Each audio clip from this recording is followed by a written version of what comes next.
안녕하십니까. 지난 시간에는 프라도 미술관의 주요 화가들에 대해 언급했고요. 그들의 역사적 의미와 개별적 특징들을 생각해 본다는 의미에서 각각의 화가와 그에 해당되는 시대의 왕들을 대입해 봤습니다. 각 화가의 특징을 알 수 있었지만 무엇보다도 기존의 합스부르크 왕가에서 부르봉 왕가로 넘어오면서 그림의 분위기와 색채가 매우 달라졌음을 확인했는데요. 정복전쟁 시기의 왕의 모습에서는 검정색 계통의 갑옷과 의상에 강인함과 위엄을 중시했다고 보면 1700년부터 프랑스에서 들어온 부르봉 왕가의 왕들에게서는 다양하고 화려한 색채와 지나칠 정도의 장식 등이 돋보였습니다. 머리 모양과 넓고 겹겹이 두른 옷매무새는 전투용이 아닌 파티용의 옷으로 보일 정도였는데요. 물론 나폴레옹 이후에 들어온 페르난도 7세에게서는 그 이전과는 다른 면모도 볼 수 있었죠. 여러 왕들이 초상화를 한 번에 비교함으로써 그 초상화들이 시대와 그림 기법 등을 자연스럽게 반영하고 있다는 사실도 확인하게 되었는데요. 한편 1492년 아메리카 발견 이후 1500년대에 시작돼서 1700년까지 계속된 합스부르크 왕가의 이 마지막은 펠리페 4세, 카를로스 2세, 그리고 대표 화가로서 벨라스케스가 있다고 말했고요. 프로 왕가가 통치한 스페인 제국의 대위기 시기에는 근대 미술과 현대 미술이 경계에 있는 스페인의 또 다른 대표 화가 고야가 있다고 말했습니다. 글쎄요, 이 두 화가를 잇는 스페인 대표 화가로 현대 미술에 있어서는 피카소가 있다고 말할 수 있겠죠. 하여튼 왕실의 화가들이 역사의 질곡을 함께했고 그것들이 작품에 반영되어 그림이 역사적 기록이 되었다고도 말할 수 있겠네요. 이런 이유로 프라드 미술관이 그림을 이야기해서는 스페인 역사를 비롯해서 서양 미술사 등 몇 가지 주제를 더 다뤄야 하는데요. 이런 주제들은 개별 화가와 작품들 이야기할 때 함께 알아보기로 하겠습니다. 이번 시간은 프라드 미술관에 있는 작품 중 오래된, 즉 초기 작품부터 살펴보도록 하겠는데요. 먼저 만날 수 있는 작품들은 중세의 이 작품이라고 말할 수 있겠죠. 그러니까 1200년대, 1300년대, 그리고 1400년대 초에 이르는 작품들이 이에 해당된다고 볼 수 있겠습니다. 사실 서양 미술을 비롯해 특히 스페인 미술에서 그림의 예술적 가치나 기법의 발전은 르네상스부터라고 말하고 있죠. 이때부터 예술의, 즉 미술의 시장이 형성되었다고 말할 수 있겠는데요. 화가를 후원하거나 그림을 구입하는 자본이 형성되었던 시기이고 이렇게 자금이 모이니까 자연스럽게 많은 화가들이 등장할 수밖에 없었고 그 화가들은 또한 많은 작품들을 제작하게 되었던 것이죠. 약간 추상적인 설명일 수 있겠지만 사람들의 종교에 대한 관념의 변화도 주목할 필요가 있겠는데요. 중세의 기독교적 신앙은 보지 않고도 믿는 시대였을 정도로 절대적이었다면 르네상스 시대에는 믿기 위해서는 보여달라는 인간적 욕구가 강해졌다고 말할 수 있겠죠. 물론 신앙, 즉 믿음에 대한 르네상스 시대의 이런 요구에 이어 인간은 자신의 감각으로 신을 접하고자 끊임없이 추구했다고 봐야겠는데요. 과학의 발전과 함께 신앙을 과학적으로 설명하려는 시도도 여기에 맥락을 같이 하고 있죠.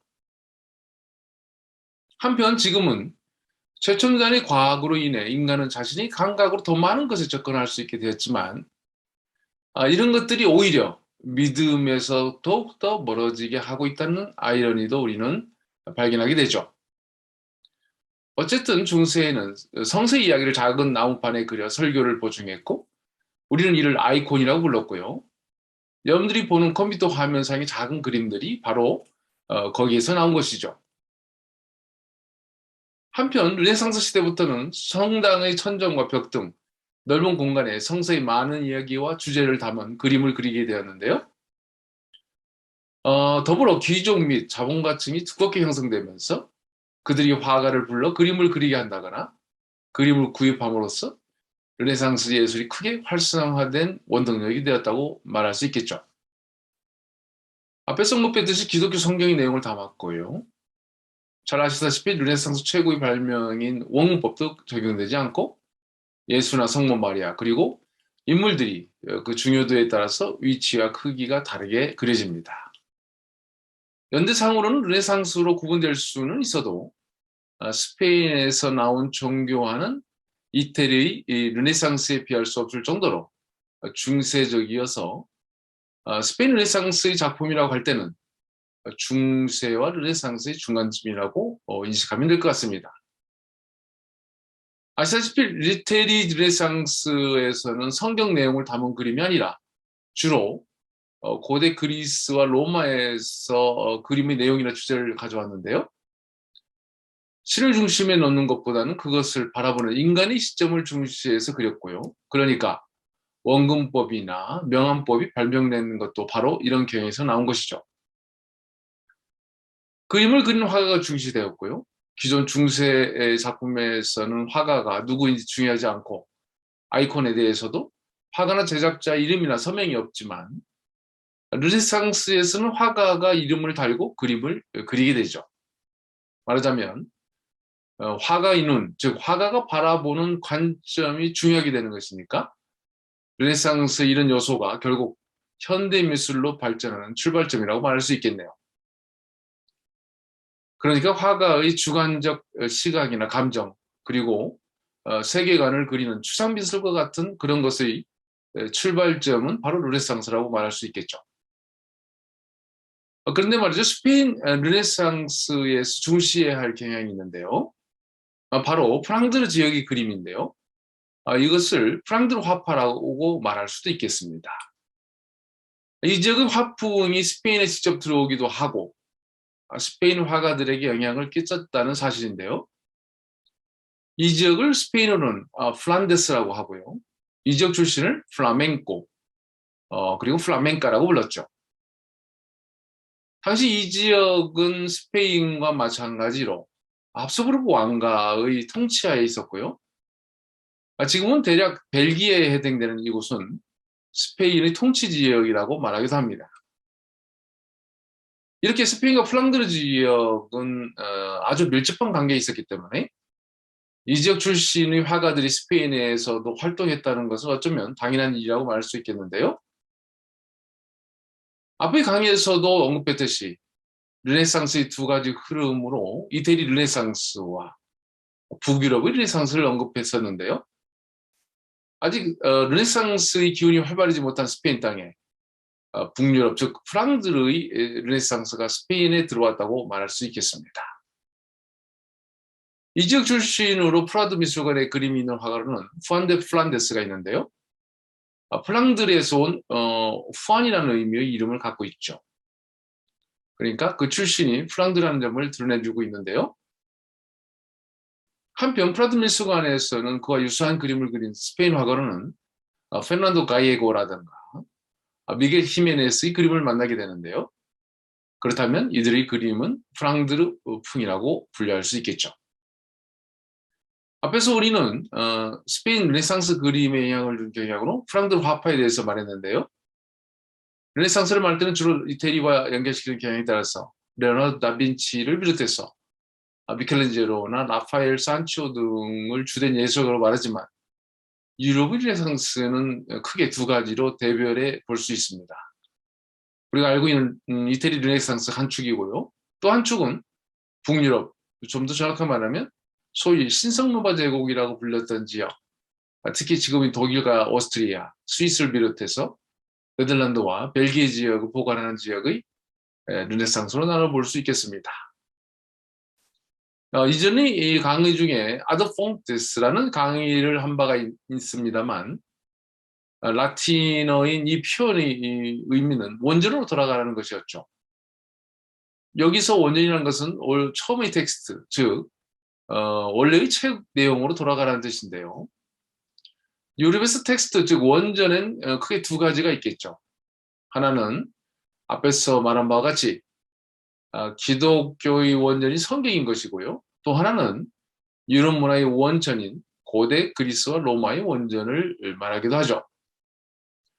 사실 우리가 알고 있는 이태리 르네상스는 바로 후자, 즉 고대 그리스와 로마의 원전에 대한 재해석을 의미하고 주로 신화가 주된 주제가 되겠지만 북유럽 르네상스는 바로 기독교의 원전이 성경에서 그 주제를 잡았다고 보면 이해하기 좀 쉽습니다. 물론 어떤 경향을 단호하게 절단할 수는 없지만 말입니다.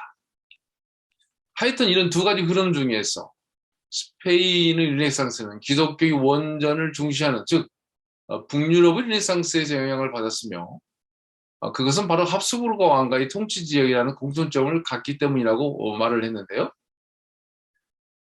이런 차원에서 앞에서 말한 바와 같이 프라도 미술관에서 만나는 작품들은 시대는 르네상스라고 하더라도 중세의 그림과 별로 다르지 않다고 생각하는 이유가 될 것인데요. 물론 바로크 시대의 루벤스와 같은 작가에서는 고대 그리스 로마의 것은 물론 기독교의 주제를 자유저제로 다뤄서 신성 모독이거나 불경스럽다는 평가를 내릴 만큼 대담해졌는데요. 그만큼 프랑드르 화파는 기독교적이면서 매우 개혁적인 성향이 강했고 그것은 당시 스페인이 감히 넘어설 수 없는 것이었죠.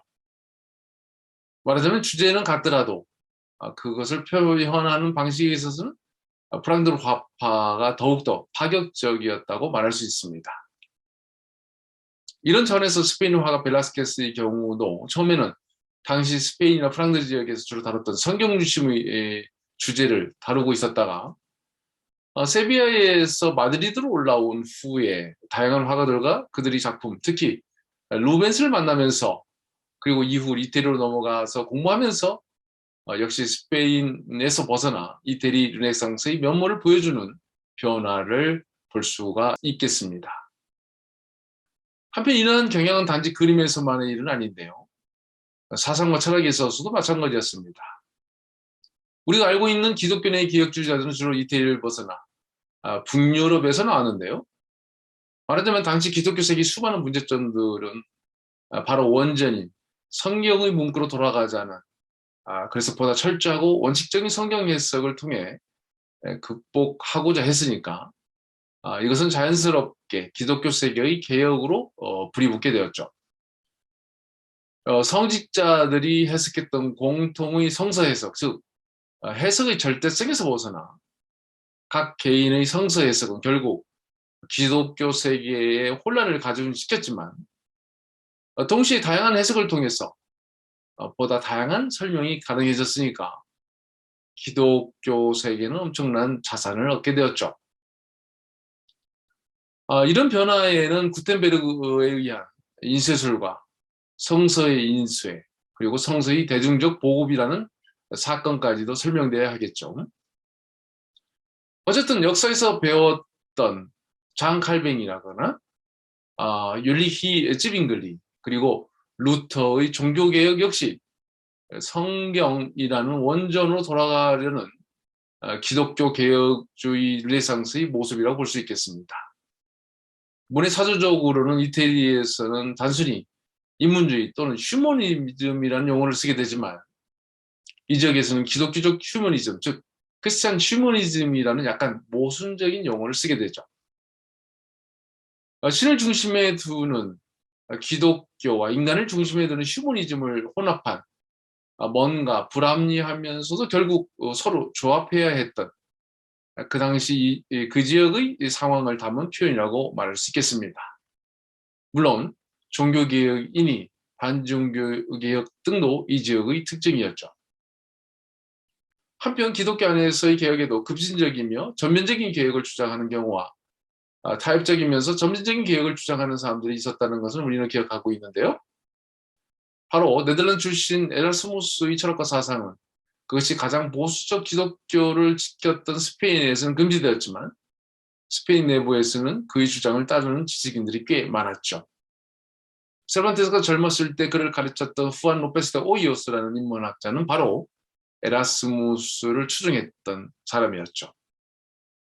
말하자면 이런 접촉면은 세르반테스와 그의 작품들, 특히 돈키호테를 말할 때 에라스무스와 연결하게 되는 이유가 되는데요.